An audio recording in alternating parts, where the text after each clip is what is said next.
Hirap ba kayong pumorma ngayong maulan ng panahon? Ang mga taga-Ordaneta City sa Pangasinan may binibidang 2-in-1 outfit na proteksyon na raw sa ulan in Pasa Fashion.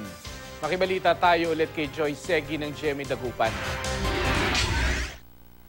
Ngayon tag-ulan, gawin pa ring exciting ang inyong araw. Enjoy the rain at its best at manatiling in sa fashion sa mga trendy at fashionable outfits na pwedeng gamitin.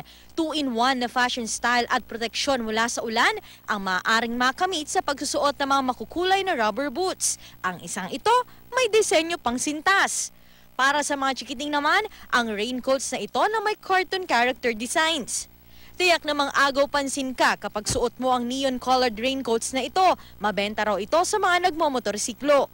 Para makita sa paglalakad, lalo na po yung mga nakamotor, kailangan bright talaga.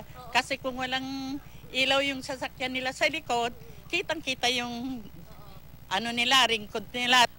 Para iwas hamog at lamig, suwak ang pagsusuot ng mga jacket. In pa rin daw ang varsity jackets.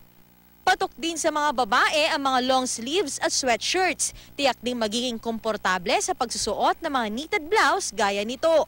Mananatiling fashionista naman ng mga working ladies, suot ang mga blazer na may iba't ibang disenyo. Tulad ng mga customer na fashionista, kahit na ganitong umulan, type pa rin nila yung mga fashion na damit. So, hindi pa rin nahuhuli sa fashion? Opo.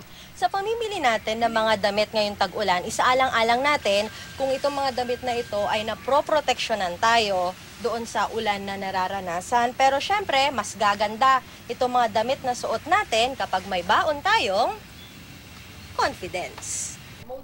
Sa pamimili ng damit, hindi naman daw importanteng mahal ito. Ang mahalaga ayon sa mga mamimili, Siyempre po, para manatili tayong komportable bawat galaw natin at siyempre para hindi natin ma-risk yung kalusugan natin, lalo na dahil malamig.